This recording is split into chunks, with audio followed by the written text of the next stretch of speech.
नभ स्पर्शम दीप्तम, touch the sky with glory. हर वर्ष लाखों कैंडिडेट्स यही सपना देखते हैं इंडियन एयरफोर्स XY ग्रुप को ज्वाइन करने के लिए। आज एक ऐसी ही सफलता की कहानी Indian air force x group final phase 2 qualified candidate की आपके सामने मैं गुरकीरत कौर लेके आई हूँ। ये कहानी है कृष्ण चंद्र पांडे की। कृष्ण चंद्र पांडे सुल्तानपुर के निवासी हैं। इन्होंने सेंचुरियन डिफेंस एकेडमी को जनवरी 2020 में ज्वाइन किया था। आपको बता दूं, अपने फर्स्ट ईयर अटेम्प्ट में इन्होंने इंडियन एयरफोर्स एक्स ग्रुप का एग्जाम क्वालिफाई किया और फर्स्ट ईयर अटेम्प्ट में अपना फेज 2 एवं मेडिकल क्वालिफाई कर लिया है। आपके फादर इंडियन आर्मी में थे, उनसे इंस्पिरेशन लेके आपने भी भारतीय सेना को ज्वाइन करने का सपना देखा था। Welcome Krishna to this talk show. So Krishna, सबसे पहले बिग कांग्रेचुलेशंस आपके इस बड़े अचीवमेंट के लिए। सो आपके फादर इंडियन आर्मी में थे। सो कैसा लग रहा है आज आपको उनका सपना साकार करके, और क्या मोटिवेट करता था आपको इंडियन एयरफोर्स को ज्वाइन करने के लिए? बहुत अच्छा लग रहा है मैम। पापा से मुझे इंस्पिरेशन मिला और अभी पापा रिटायर्ड हो गए हैं, तो मुझे लगा मुझे जाना चाहिए देश की सेवा के लिए, और ये एयरफोर्स ज्वाइन करके मुझे बहुत अच्छा लग रहा है। Okay, very nice. So Krishna, मैं आपसे ये जानना चाहती हूँ कि रिटन की तैयारी के लिए क्या स्ट्रैटेजी रही आपने, कैसे आपने चयन किया अपने कोचिंग इंस्टीट्यूट का, और किस हिसाब से आपको क्लासेस मिलती थी यहाँ पे जिसकी वजह से आप फर्स्ट अटेम्प्ट में क्वालिफाई कर पाए? 12th पास आउट करने के बाद मैंने गूगल पे सर्च किया, बहुत सारी एकेडमी आई डिफेंस की, लेकिन मुझे ये सेंचुरियन डिफेंस एकेडमी अच्छा लगा क्योंकि यहाँ पे ज़्यादा बच्चे क्वालिफाई होते हैं। उसके बाद मैं लखनऊ आया, फिर कोचिंग में इंक्वायरी किया, मुझे ये बेस्ट लगा, फिर मैंने एडमिशन लिया। उसके बाद क्लासेस स्टार्ट की। क्लासें 4 आवर्स की होती थी। उसके बाद सर यहाँ के बहुत मेहनत करते हैं, मैथ के सर वो ट्रिक वाइज पढ़ाते हैं मैथ। उसके बाद इंग्लिश, मेरी इंग्लिश बचपन से कमज़ोर थी, यहाँ आने के बाद मुझे सब कुछ अच्छा लगने लगा और मुझे समझ में आया। उसके बाद मुझे लगा मैं कुछ कर सकता हूँ। फिर यहाँ पे नाइट क्लासें भी होती हैं और एक्स्ट्रा क्लासें रहती हैं, एग्ज़ाम के टाइम में एक्स्ट्रा क्लासें चलती हैं, और हर वीक में ऑनलाइन मॉक टेस्ट होता है, जिससे ये पता चलता है कि मेरी तैयारी कैसी है, और वो एक्सपीरियंस एग्ज़ाम में काम देता है रिटन में। उसके बाद लॉकडाउन हुआ, फिर ऑनलाइन क्लासेस चलती थी। एक ऐप था कोचिंग का, उस पर हम लोग ऑनलाइन क्लासेस पढ़ते थे। फिर उसके बाद मेरा नवंबर में 8 नवंबर को एग्ज़ाम था, वो मेरा बहुत अच्छा हुआ। जैसे सर बताए थे सेम वैसे ही एग्ज़ाम हुआ। उसके बाद मेरा रिजल्ट आया 25 नवंबर को, मुझे 49.5 मार्क मिले थे। फिर उसके बाद मेरा फेज 2 बेटा बिहार में था। वहाँ पे हम लोग 5:30 बजे की रिपोर्टिंग थी, वहाँ पे पहुँचे। उसके बाद वहाँ 200 लड़कों की रिपोर्टिंग थी। इस बार कोरोना वायरस की वजह से कदम ताल नहीं हुआ था। ओके, सो मुझे ये बताइए कृष्णा कि जब आप रिटन की तैयारी कर रहे थे तो क्या क्या चीजें थी जो आपने ध्यान में रखी थी कि हाँ, मेरी स्ट्रैटेजी ऐसी होनी चाहिए क्योंकि मुझे फर्स्ट अटेम्प्ट में क्वालिफाई करना है। टीचर्स तो बढ़िया पढ़ा ही रहे थे, services, study material, mock test आप दे ही रहे थे सेंचुरियन का। आपने क्या पर्सनल चीजें करी जो आप अपने फ्रेंड्स से शेयर करना चाहते हो कि उन्हें भी ये करना चाहिए जिससे उन्हें हेल्प मिल सके?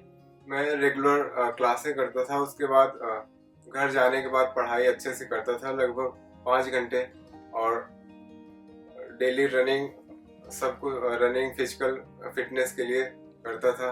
तो इसी तरीके से मैंने अपनी तैयारी की थी। ओके, सो जैसे कि आपने बताया आपका जो फेज 2 था वो बीटा बिहार में था, राइट? तो वहाँ पे क्या माहौल था, कितने बच्चों ने रिपोर्ट किया था? आप मुझे शुरू से बता दें ताकि दर्शकों को भी समझ में आए कि फेज 2 में होता किस हिसाब से सारी प्रक्रिया।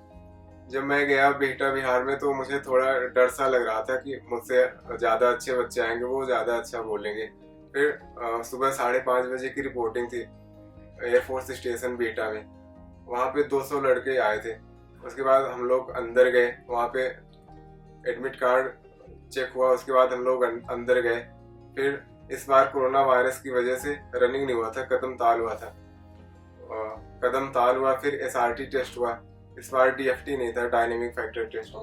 उसके बाद ग्रुप डिस्कशन हुआ। जब बोलने का टाइम आया मैंने बहुत अच्छे से बोला। उसके बाद सबका रिजल्ट बताया गया कॉन्फ्रेंस रूम में। मैं उसमें पास हो गया। फिर हम लोग से मेडिकल फॉर्म भरवाया गया। उसके बाद हम लोग घर आए। अच्छा, और आपका ग्रुप डिस्कशन का टॉपिक क्या था? मेरे ग्रुप डिस्कशन का टॉपिक था education should be need in politics. Okay, education is the requirement of the politics, basically कुछ इस तरीके का आपके टॉपिक रहा है। ओके, सो कृष्णा, मेडिकल्स, जैसे कि आपने बोला कि मेडिकल फॉर्म आपका फेल हो गया था, मेडिकल आपका कहाँ हुआ और क्या क्या टेस्ट होते हैं मेडिकल के दौरान, थोड़ा ये भी बता दीजिए। हम लोग को मेडिकल डेट मिला, मेरा मेडिकल 13 फरवरी को गोरखपुर में था। 6:30 बजे की रिपोर्टिंग थी। हम लोग एक दिन पहले गए और जब मेडिकल का दिन आया हम लोग सुबह, हम लोग की रिपोर्टिंग थी, हम लोग 6:30 बजे गए। उसके बाद सब लोग अंदर ले जाए गए, फिर ब्लड टेस्ट हुआ, उसके बाद एक्सरे हुआ चेस्ट का, फिर नॉकनी, फ्लड फूड और हैंड वगैरह चेक हुए। उसके बाद फिर से ब्लड लिया गया, कलर आई टेस्ट हुआ, कलर विजन टेस्ट हुआ, उसके बाद हियरिंग टेस्ट हुई, आई टेस्ट, नोज टेस्ट हुए। सेकेंड डे संडे था, फिर हम लोग मंडे को बुलाए गए। मंडे को जिनको रेड कार्ड मिलना था उनको रेड कार्ड मिला और हम लोग को ग्रीन कार्ड मिला था। ओके, सो फाइनली अब आपको ग्रीन कार्ड भी मिल चुका है।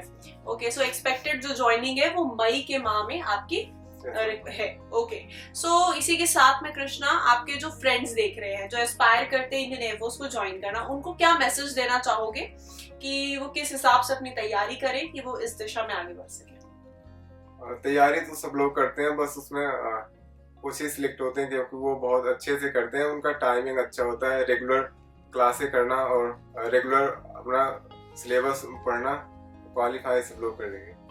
ओके, सो जैसे कि कृष्णा ने बताया कि बेसिकली रेगुलरिटी पे ये बार बार फोकस करें कि आपको रेगुलर होना है।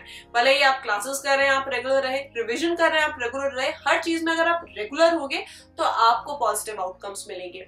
ऐसी ही सफलताओं की कहानियां हम आपके साथ में आए दिन शेयर करते हैं, इसलिए ताकि आपका भी मोटिवेशन बूस्ट हो और आप भी अपने सपनों को साकार करने के लिए अपने हर संभव प्रयास को करते रहें। कृष्णा के जैसे अन्य स्टूडेंट्स जो हर वर्ष टीम सेंचुरियन के साथ में जुड़ते हैं और क्वालिफाई करते हैं और अपनी मंजिल तक पहुंचते हैं, हमें गर्व है हमारे ऐसे छात्रों पे, हमें गर्व है हमारी सेंचुरियन फैमिली पे कि वो दिन बर दिन बढ़ती जा रही है। अगर आप भी बनना चाहते हैं हिस्सा हमारे इस परिवार का, आप नीचे दिए गए नंबर्स पे कांटेक्ट कर सकते हैं for the admissions. Thank you viewers, thank you Krishna for joining in this session.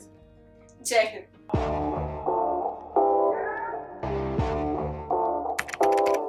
अगर आपने सेंचुरियन डिफेंस एकेडमी के YouTube चैनल को सब्सक्राइब नहीं किया है तो अभी सब्सक्राइब करें और बेल आइकन दबाएं ताकि लेटेस्ट नोटिफिकेशंस आपके पास में सबसे पहले पहुंचे।